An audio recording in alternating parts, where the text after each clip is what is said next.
नमस्कार दोस्तों, एक बार फिर से आप सभी दोस्तों का आपके अपने YouTube चैनल UNV टीवी पर बहुत बहुत स्वागत है। दोस्तों, आज जो दिन भर की फटाफट बड़ी खबरें, मुख्य समाचार सामने निकल के आ रहे हैं। दोस्तों, एक एक करके चलेंगे, तमाम बेहद बड़ी खबरें आगे इसी वीडियो में जानेंगे फटाफट अंदाज में। लेकिन उससे पहले दोस्तों, आप लोगों से एक छोटा सा निवेदन है कि अगर आप लोग भी देश भर में नफरत फैला रही गोदी मीडिया का जबरदस्त तरीके से खुल करके बहिष्कार करते हैं तो अब इस वीडियो को लाइक करके चैनल को सब्सक्राइब करके बेल के आइकन को जरूर दबा दीजिए दोस्तों, और कमेंट बॉक्स में कमेंट करना बिल्कुल भी मत भूलिएगा, बायकॉट गोदी मीडिया।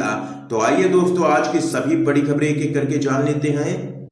बिहार में एनडीए की बनती सरकार के बीच महागठबंधन का भी जारी है गुप्त अभियान। तेजस्वी सरकार मुहिम में जुटे हैं कई बड़े दिग्गज।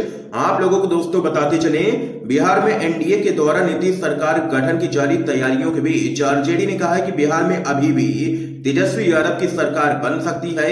आरजेडी के नेता और राज्यसभा सांसद मनोज झा ने कहा है कि बिहार अपना ही स्वतः स्फूर्त प्लान ले आएगा और शायद जल्द ही जय हिंद जय बिहार। आप लोगों को दोस्तों बताते चले, चर्चा है कि महागठबंधन भी सरकार बनाने की रणनीतियों में जी जान से जुटा हुआ है। बताया जा रहा है कि जोड़ तोड़ की कोशिश के बीच उप मुख्यमंत्री की कुर्सी का भी ऑफर खुल गया है। सूत्रों की अगर माने तो महागठबंधन के प्रमुख घटक दल यानी कि आरजेडी के नेता तेजस्वी यादव ने इसमें अपने कुछ प्रमुख नेताओं को लगा रखा है। आप लोगों को दोस्तों आगे बताते चले, ऐसे में आरजेडी के सांसद मनोज झा के अनुसार जनादेश नीतीश कुमार के खिलाफ आए और हम इसका विकल्प जल्द ही खोज लेंगे। देख सकते हैं, बड़ी अपडेट सामने निकल के आई है बिहार से, जहां पर महागठबंधन का भी जारी है गुप्त अभियान। तेजस्वी सरकार मुहिम में जुटे हैं कई बड़े दिग्गज। इस बीच एक और बड़ी खबर दोस्तों सामने निकल के आ रही है। पश्चिम बंगाल में एआईएमआईएम का ममता बनर्जी को ऑफर। आप लोगों को दोस्तों बताते चले, बिहार विधानसभा चुनाव में 5 मुस्लिम बहुल सीटों पर जीत दर्ज करने वाली एआईएमआईएम के हौसले काफी बुलंद हैं। इस समय बिहार के बाद पार्टी अब पश्चिम बंगाल में भी चुनाव लड़ने का प्लान तैयार कर रही है। इसी मुद्दे को लेकर के हैदराबाद में एक बड़ी बैठक की गई। हालांकि पार्टी ने स्पष्ट कर दिया है कि कार्यक्रमों की घोषणा के बगैर भी वो प्रदेश में सक्रिय हो चुके हैं।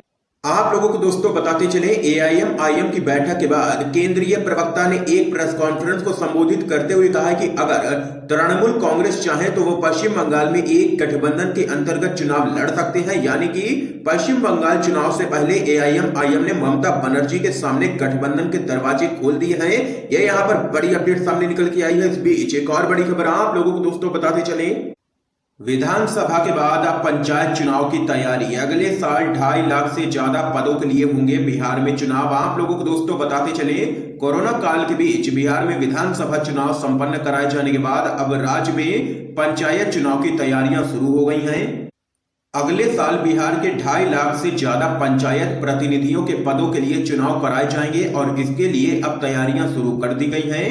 राज्य निर्वाचन आयोग अगले महीने से मतदाता सूची के पुनरीक्षण का काम शुरू कर देगा। इस बीच एक और बड़ी जानकारी आप लोगों को दोस्तों बताते चलें, बिहार आरजेडी के नेता शिवानंद तिवारी का राहुल गांधी और प्रियंका गांधी पर फूटा है गुस्सा। बोले, कांग्रेस की वजह से हारे हैं बिहार चुनाव। आप लोगों को दोस्तों बताते चले, राष्ट्रीय जनता दल यानी कि आरजेडी के वरिष्ठ नेता शिवानंद तिवारी ने कांग्रेस के चुनाव लड़ने की नीयत पर ही सवाल उठा दिए हैं। शिवानंद तिवारी ने कांग्रेस पर हमलावर होते हुए कहा कि महागठबंधन के लिए वो बोझ बन गई थी। आप लोगों को दोस्तों आगे बताते चले, शिवानंद तिवारी ने आगे कहा कि कांग्रेस ने 70 सीटों पर अपने उम्मीदवार खड़े किए लेकिन 70 चुनावी रैलियां तक नहीं की। राहुल गांधी मात्र 3 दिन के लिए बिहार आए, प्रियंका गांधी तो आई भी नहीं। जो लोग बिहार से परिचित नहीं थे वो यहाँ पर प्रचार करने के लिए आए।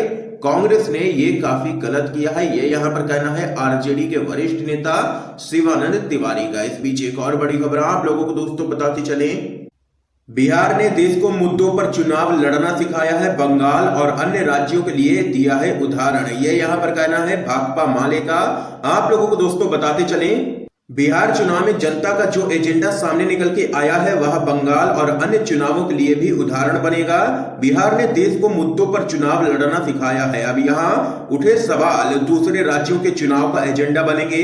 यह बात भाकपा माले महासचिव दीपांकर भट्टाचार्य ने पटना में संवाददाता सम्मेलन में कही है। भाकपा माले महासचिव ने कहा है कि परिणाम से साफ है कि बदलाव का जबरदस्त संकल्प था। विपक्ष मुक्त लोकतंत्र बनाने की भाजपा की साजिश को भी लोगों ने सिरे से नकार दिया। कोरोना लॉकडाउन और विपरीत परिस्थितियों का सामना करते हुए जनता ने इस चुनाव को एक जन आंदोलन में बदल दिया। भाजपा के लोग अब यह प्रचारित करने की कोशिश कर रहे हैं कि आक्रोश केवल नीतीश कुमार जी के खिलाफ ही था, लेकिन यह तथ्यात्मक रूप से बिल्कुल ही गलत है। यह यहाँ पर कहना है भाकपा माले का। इस बीच एक और बड़ी अपडेट आप लोगों को दोस्तों बताते चले। चिराग ने बीजेपी के एजेंडे को पूरा किया, कांग्रेस से अब उम्मीद नहीं। ये यहाँ पर कहना है आरजेडी का। आप लोगों को दोस्तों बताते चले, आरजेडी की बैठक में ये बात भी सामने निकल के आई है कि एलजेपी अध्यक्ष चिराग पासवान ने बीजेपी के एजेंडे को पूरा किया और जेडीयू को नुकसान पहुंचाया। हकीकत है कि नीतीश कुमार का वोट तो बीजेपी को मिला, पर बीजेपी का वोट नीतीश के बदले चिराग के उम्मीदवारों को मिल गया। इस वजह से पहली बार बीजेपी को नीतीश कुमार की वजह से एक मजबूत जमीन मिल गई। तो वहीं बैठक में ये बात भी उठी कि कांग्रेस का जो हाल हुआ है उससे अब बीजेपी का विकल्प बनने की उम्मीद छोड़ देनी चाहिए। ये यहाँ पर दोस्तों बड़ी बातें कही है आरजेडी ने। इस बीच एक और बड़ी जानकारी दोस्तों सामने निकल के आ रही है, आप लोगों को बताते चले। बिहार चुनाव 2020 पर बोले अखिलेश यादव, लोकतंत्र में इतना बड़ा धोखा किसी के साथ नहीं हुआ। आप लोगों को दोस्तों बताते चले, बिहार विधानसभा चुनाव के नतीजे घोषित होने के बाद लगातार ये नतीजे सवालों के घेरे में है। महागठबंधन इन नतीजों में बड़े स्तर पर हेराफेरी का आरोप लगा रहा है। तो वहीं आप लोगों को दोस्तों बताते चले, इस बीच समाजवादी पार्टी के प्रमुख अखिलेश यादव ने बिहार चुनाव पर अपनी बातें रखते हुए महागठबंधन के समर्थन में अपनी बातें कही हैं। उन्होंने कहा कि बिहार की जनता के साथ भाजपा ने बड़ा धोखा किया है। अखिलेश यादव ने कहा है कि महागठबंधन को जनता ने समर्थन दिया, पूरा समर्थन जनता का उनके साथ था, सीटें भी लगभग जीत गए थे। इतना बड़ा धोखा लोकतंत्र में किसी के साथ नहीं हुआ होगा जितना बड़ा धोखा भाजपा ने बिहार के लोगों के साथ किया है और महागठबंधन को बेईमानी से हराया है चुनाव। आप लोगों को आगे बताते चले, इससे पहले सपा अध्यक्ष अखिलेश यादव ने बिहार चुनाव में भाजपा पर बेईमानी का आरोप लगाते हुए कहा था कि लोकतंत्र में भरोसा करने वाले इन नतीजों को स्वीकार नहीं कर सकते हैं और वे इन नतीजों से काफी दुखी हैं। बिहार में एनडीए को केवल 13 से 14 हजार वोट ज्यादा मिले हैं, लेकिन उन्होंने पता नहीं क्या तिकड़म लगाया और सब कुछ पलट के रख दिया। ये यहाँ पर अखिलेश यादव ने बीजेपी को लिया है निशाने पर। इस बीच एक और बड़ी खबर दोस्तों सामने निकल के आ रही है। सोनिया गांधी को चिट्ठी लिखने वाले कपिल सिब्बल बोले, कांग्रेस नहीं रही जनता की पसंद, सब जानकर भी खामोश है केंद्रीय नेतृत्व। आप लोगों को बताते चले, गौरतलब है कि कपिल सिब्बल कांग्रेस के उन नेताओं में शामिल रहे थे जिन्होंने कुछ समय पहले ही सोनिया गांधी को चिट्ठी लिख करके हर स्तर पर शीर्ष नेतृत्व में बदलाव की मांग रखी थी। सिब्बल ने जब हालिया बिहार चुनाव और बाकी राज्यों के उपचुनावों में खराब प्रदर्शन को लेकर के सवाल पूछे गए तो उन्होंने कहा है सिर्फ बिहार ही नहीं, जहां उपचुनाव भी हुए हैं वहां इस देश के लोग अब कांग्रेस को प्रभावी विकल्प नहीं मानते हैं। ये यहां पर बड़ा बयान सामने निकल के आया है कांग्रेस पार्टी के वरिष्ठ नेता और पूर्व केंद्रीय मंत्री कपिल सिब्बल का। दोस्तों आज की तमाम बेहद बड़ी खबरें थी जो आप लोगों ने UNV टीवी पर जानी है।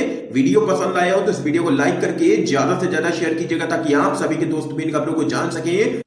और दोस्तों अगर अभी तक आप लोगों ने UNV टीवी को सब्सक्राइब नहीं किया है तो अभी लाल कलर के बटन को दबा करके UNV टीवी को जरूर सब्सक्राइब कर लीजिए। दोस्तों वीडियो देखने के लिए आप सभी दोस्तों का बहुत बहुत धन्यवाद।